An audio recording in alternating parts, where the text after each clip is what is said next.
সেই দুষ্টু বাঘিনী বেগুন গাছে হাত দিতে গেলেই ও মা, ওরে বাবা, এগুলো আমার সাথে কি হচ্ছে? জাদুর পরি আমাকে ছেড়ে দে। আমি বুঝতে পেরেছি আমার ভুল হয়ে গেছে। আমি আর কখনো এমন করবো না। আমি আর কারোর সাথে খারাপ ব্যবহার করবো না, কারো কিছু চুরিও করবো না।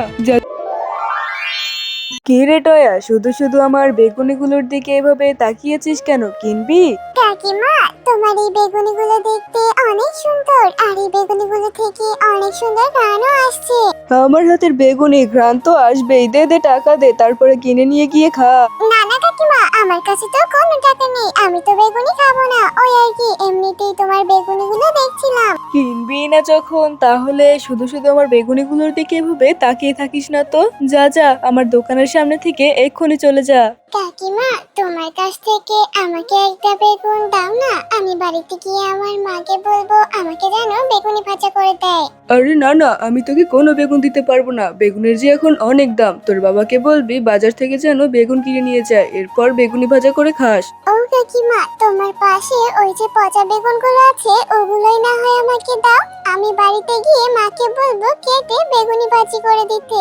আচ্ছা ঠিক আছে, ওই বেগুনগুলো এমনিতেও আমি ফেলেই দিতাম। চাচ্ছিস যখন নিয়ে যা, কিন্তু তাড়াতাড়ি আমার দোকানের সামনে থেকে বিদায় হ।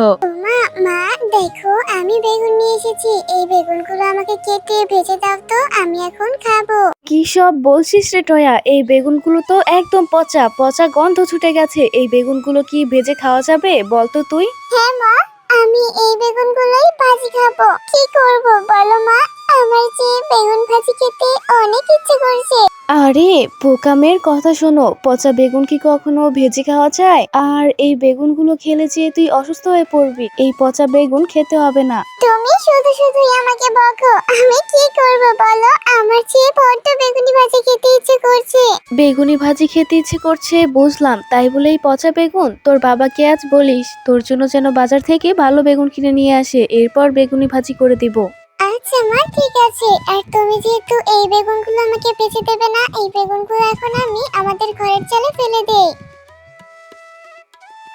বাবা, আমার না বেগুনি ভাজি খেতে খুব ইচ্ছে করছে, তুমি বাজার থেকে আমার জন্য একটা বেগুনি নিয়ে এসো না বাবা, তাহলে মা আমাকে বেগুনি ভাজি করে দিবে, আর আমি অনেক মজা করে খেতে পারবো। হ্যাঁ গো, তোমার মেয়ে কোথা থেকে যেন আজ পচা বেগুন কুড়িয়ে নিয়ে এসে আমার কাছে বায়না করছে তাকে সেই পচা বেগুন দিয়ে বেগুনি ভাজি করে দিতে। তুমিই বলো, পচা বেগুন দিয়ে কি বেগুনি ভাজি করে খাওয়া যায়? তুমি বাজার থেকে মেয়েটার জন্য ছোট দেখে একটা বেগুন কিনে নিয়ে এসো তো। হ্যাঁ রে মা, বেগুনের যে এখন অনেক দাম, তবুও যখন এত করে বলছিস, আমি তোর জন্য আগামীকাল বাজারে গিয়ে একটা বেগুন কিনে নিয়ে আসবো। এখন তুই খেয়ে নে তো। বলছি বাঘ মামু, বেগুন কত করে বিক্রি করছেন? হ্যাঁ রে মিচকে, 1 কেজি বেগুনের দাম 200 টাকা বিক্রি করছি। তোর কতটুকু লাগবে বলতো? এত দাম হলে কিভাবে হবে বাঘ মামু? মেয়েটা যে খুব করে বায়না করেছে একটু বেগুনি ভাজি খাবে বলে। আমাকে তুমি একটা বেগুন দাও তো দেখি। একটা বেগুন নেবে শুধু? একটা বেগুন নিলে তো একদম 80 টাকা দিতে হবে। 1 টাকাও আমি কম দিতে পারবো না বাপু। আচ্ছা বাঘ মামু, ঠিক আছে। মেয়েটা যেহেতু আমার কাছে এত করে আবদার করেছে একটা বেগুনির জন্য, তুমি আমাকে দাও, 80 টাকা দিয়েই একটা বেগুন দাও। গিন্নি, এই দেখো আমি বেগুন নিয়ে এসেছি। এখন এই বেগুনটাকে কেটে আমার মেয়েটাকে কড়া করে ভেজে দাও তো দেখি। হ্যাঁ হ্যাঁ ঠিক আছে, এক্ষুনি আমি বেগুনটাকে কেটে ভেজে তারপরে দিচ্ছি তোমার মেয়েকে।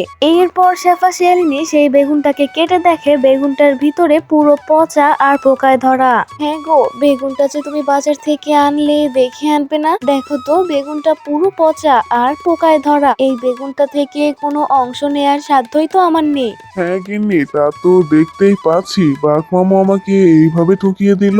মেয়েটাকে যে এখন আমি কি জবাব দেব গিন্নি?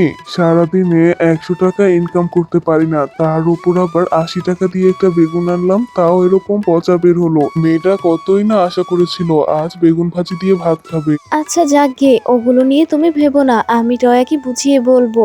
মা, বাবা দাও তো দেখি আমার বেগুনি ভাজাগুলো, আমি আজ বেগুনি ভাজা দিয়ে ভাত খাবো। টয়া, তোর বাবা আজ যে বেগুনটা এনেছিল সেটার ভিতরে পুরোটাই নষ্ট ছিল আর পোকায় ধরা ছিল। সেখান থেকে যে কোনো ভালো অংশ নেয়ার সাধ্যই আমার ছিল না রে মা।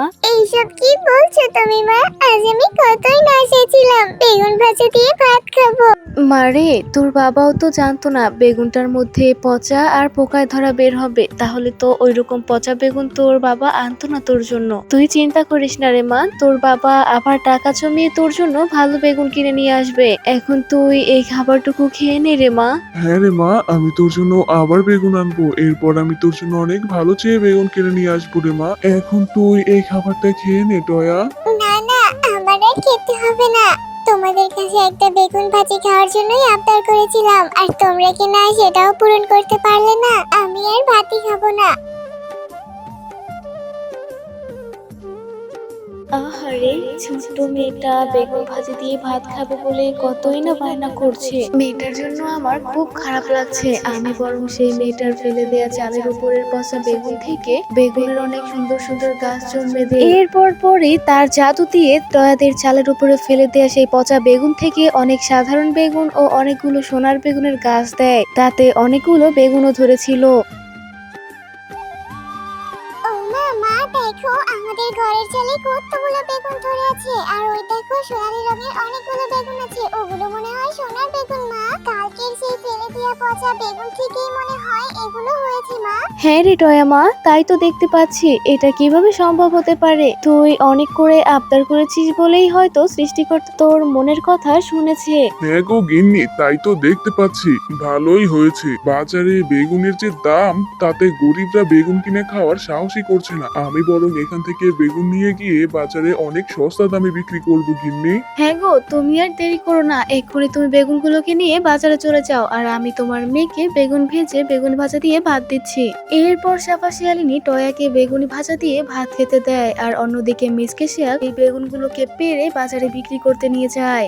আরে আরে আরে, মিচকে শিয়াল এত সুন্দর সুন্দর বেগুন কোথায় পেলো? ওদের তো কোনো জমিও ছিল না। তাহলে কি ওরা ঘরের উঠোনে বেগুনের চাষ করেছে নাকি? আজকে তো ব্যাপারটা একটু দেখতে হয়। ওদের যদি এইভাবেই ব্যবসা চলতে থাকে তাহলে তো আমার ব্যবসাটা পুরো লাটে উঠে যাবে। আজকে এই ব্যাপারটা আমার দেখতে হবে। এরপর রাত হতেই বাঘিনী সাফা শিয়ালিনী ও মিচকে শিয়ালের বাড়িতে যায়। আরে আরে, এসব কি দেখছি আমি? ঘরের চালে আবার বেগুন কি করে হয়? আর দেখছি স্বর্ণেরও বেগুন আছে এখানে। এগুলো কিভাবে সম্ভব? আজকে রাতেই আমি এখান থেকে সব বেগুন নিয়ে যাব। এরপর দেখবো ওরা কিভাবে সস্তায় বেগুন বিক্রি করে এত এত টাকা আয় করে। দুষ্টু বাঘিনী, তোর এই মনের আশা কখনোই পূর্ণ হবে না। তোর পাপের শাস্তি তুই পাবি। তুই অনেক লোভী। তুই বাচ্চা মেয়েটাকে একটা বেগুনি ভাজা খেতে দিসনি, আর এখন তাদেরই বাড়ি থেকে তুই বেগুন চুরি করতে এসেছিস। আমাকে এখানে ভুল বোঝানো হচ্ছে। আমি কি কিছু বুঝি না নাকি? হ্যাঁ, এই যে কেউ আবার এরকম পড়ে থাকে নাকি? আমাকে কি বোঝাচ্ছে আর আমি সেটাই বুঝবো। দূর দূর, যাই তো তাড়াতাড়ি গিয়ে এখান থেকে বেগুনগুলো পেড়ে আমার বাড়িতে নিয়ে যাই। এরপর সেই দুষ্টু বাঘিনী বেগুন গাছে হাত দিতে গেলেই ও মা, ওরে বাবা, এগুলো আমার সাথে কি হচ্ছে? জাদুর পরে আমাকে ছেড়ে দে। আমি বুঝতে পেরেছি আমার ভুল হয়ে গেছে। আমি আর কখনো এমন করবো না। আমি আর কারোর সাথে খারাপ ব্যবহার করবো না, কারো কিছু চুরিও করবো না। জাদুর পরে আমাকে দয়া করে ছেড়ে দে। জাদুর পরে আমাকে ছেড়ে দে। আমাকে ক্ষমা করে দে। আমার ভুল হয়ে গেছে। আমি আর কখনো এমন করবো না। উরি বাবা, উরি মা, আমাকে ছেড়ে দে। এভাবে বাঘিনী তার লোভ ও টয়াদের বাড়িতে বেগুন চুরি করতে আসার অপরাধে তার প্রাপ্য শাস্তি সে ভোগ করে।